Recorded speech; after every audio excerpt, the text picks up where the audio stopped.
Good morning, boys and girls. I am Scout from Miss Wilson Scott's first grade class. We're going to read Chapter 8 of Fenway and Hattie. Are you ready? Roar! Let's go. When it's morning time, Hattie rubs her eyes. Yippee! She's awake! I crawl up to her face and lick her cheek, my whole backside wagging with excitement. Get up, Hattie, I bark. It's time to play. She laughs and strokes my back. Then she rolls over. Her gaze drifts to the top of the dresser where her backpack is. She gets out of bed and reaches for it. My tail goes crazy with the wonderful memory that backpack is full of treats. I fly off the bed, running around her bare feet. Hooray, hooray, treats are coming, treats are coming. Hattie grabs a few treats and bounces on her toes. Sit, Fenway, she says. Oh boy, I can't wait for those treats. I jump and jump, sniffing wildly at her fist. Ouch! I collide with the chair, and a stack of clean clothes tumble to the floor. As Hattie bends down to scoop them up, I'm ready. Chomp! That was awfully easy and tasty. Fenway! Hattie scolds, her voice annoyed.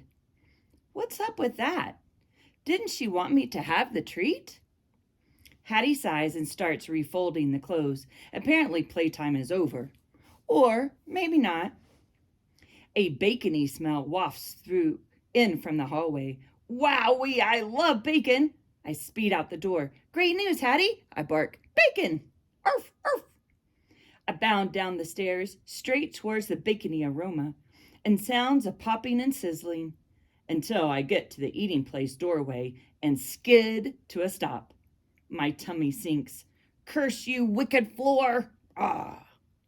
Food lady and fetch man are sitting at the table, holding steaming cups that smell something like coffee. I inhale the smoky, salty scent of bacon. My tongue can already taste it. Hattie trots right on in, her energy full of purpose. She snatches a strip of glistening bacon and turns to me. Fenway, come, she says. Fetchman pats food lady's arm. His face is beaming with pride. Hattie stretches out her hand as if I didn't notice she was holding a piece of ripply, gorgeous bacon. Fenway, come, she says again. My belly roars with desire. Saliva drips onto my whiskers. That wicked floor is standing between me and that, gulp, wondrously yummy bacon.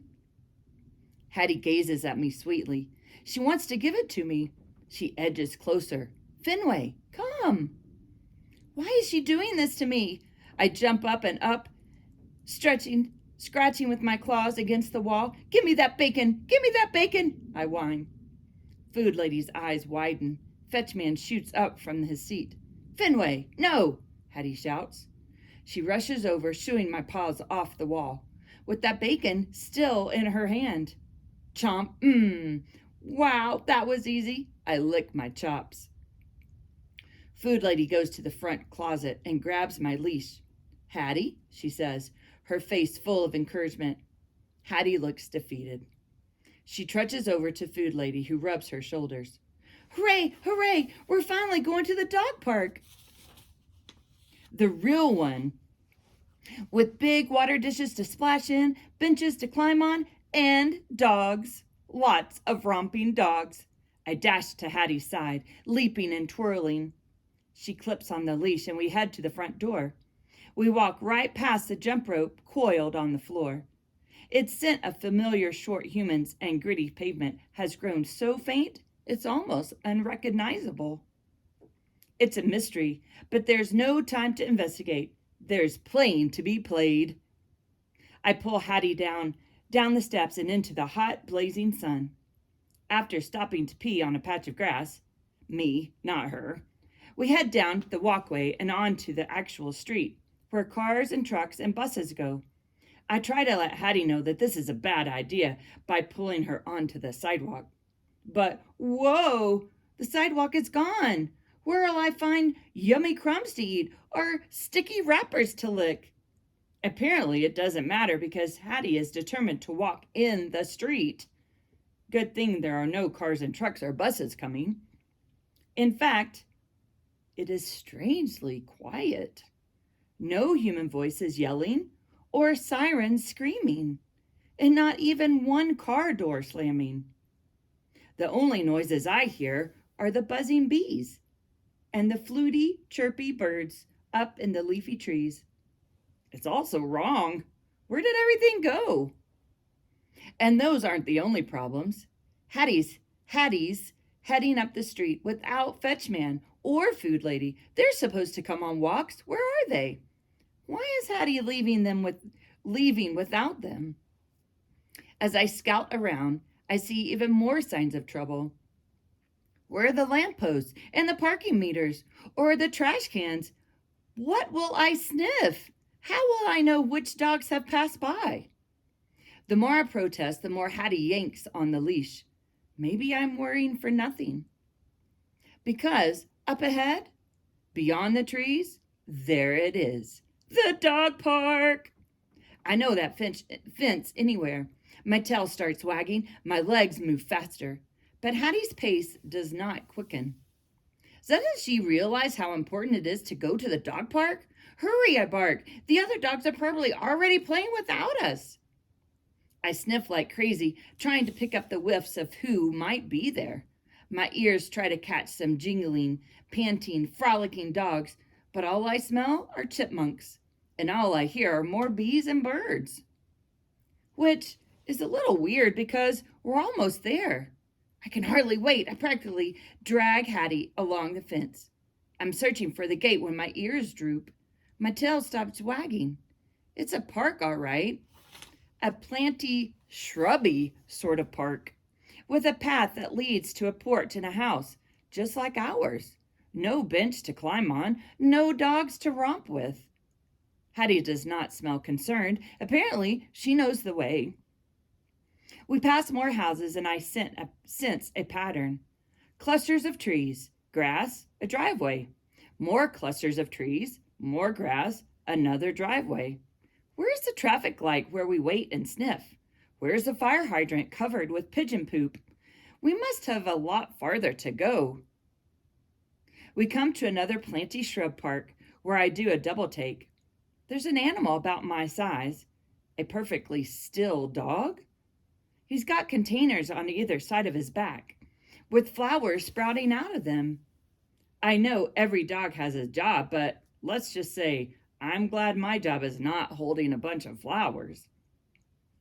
The perfectly still dog is standing perfectly still, his ears spiked, his head focused forward, as if he doesn't even notice us. How rude. Hattie must see him too, but she refuses to stop, probably for the best. We're searching for dogs to play with, and this guy doesn't seem any fun at all. We pause at a dense cluster of shrubs, and I take the opportunity to pee. We go past a couple more houses and driveways. Then off in the distance, I hear a roaring, clanking sound. It grows louder and louder and louder. Something is approaching. Hattie pulls me to the side of the road just as it appears. I know this thing. It's the big brown truck that prowls the streets and leaves packages in the lobby downstairs. But somehow, it's gotten bigger and browner, and it's truckier than I remember. What's it doing here? Did it follow us all the way from our other neighborhood? In any case, there's no time for questions. I have a short human to protect. I lunge at the monster, baring my teeth. Go away, you beast, or I'll pay the consequences.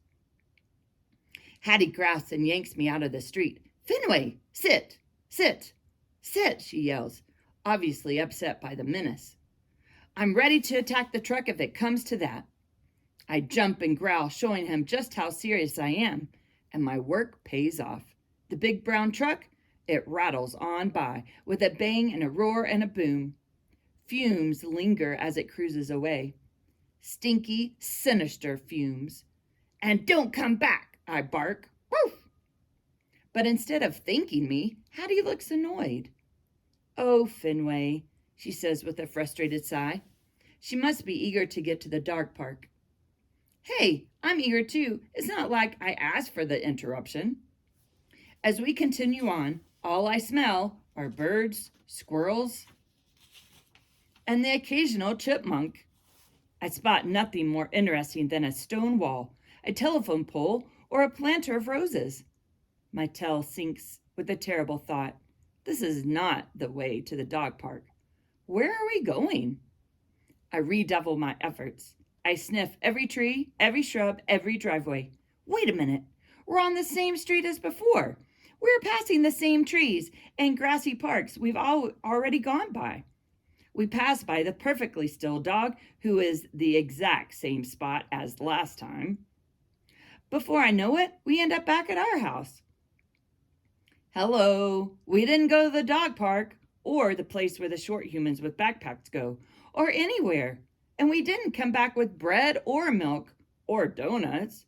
What did we do? Just wander around? But instead of smelling frustrated or ashamed or sad that we didn't get to play, Hattie skips up the front walkway perfectly satisfied. What is this about? We're almost to the porch when off in the distance, I hear the rattling, the roaring, the booming, louder and louder. It's the big brown truck again. It pulls right up to the walk, obviously following us. How dare it return? I spring up and bare my teeth, pulling on the leash. I warned you not to come back, I bark. An evil human hops down from the truck, carrying a package. He heads right towards us, as if he can't even hear me. I leap wildly. Prepare for certain doom, I bark. Fenway, sit, sit, yells Hattie, tugging on the leash. Doesn't she have faith in me? As I lunge, ready to strike, the evil human tosses the package at Hattie. Then he pivots and he hurries back to the big brown truck. What can I say? Clearly, he was freaked out by the furious barking. Ferocious barking. After a horrible, sinister roar, the big brown truck rattles away. And don't even think about coming back, I bark again, swaggering up the steps after a job well done. Hattie whisks me through the door full of glee. She's obviously thrilled I scared away the nasty beast. She unclips the leash. We burst into the lounging place. Fetchman stops loading books onto the shelf. Squealing, Hattie rips open the package. She pulls out something soft. A cap. She tucks it onto her head and pulls her bushy hair through a hole in the back, like a fluffy tail. She smells awfully excited about it. So does Fetchman. And that's not all. Hattie reaches back into the package and produces a fat glove that smells like new leather. She slides her hand into it, then starts punching it. Fetchman grins like he's been waiting his whole life for this very moment. It's so disturbing. My Hattie doesn't wear a cap or a fat leathery glove. What's going on? As I sink into the carpet, Hattie runs back and opens the front door. She calls to Fetchman one single word. Angel!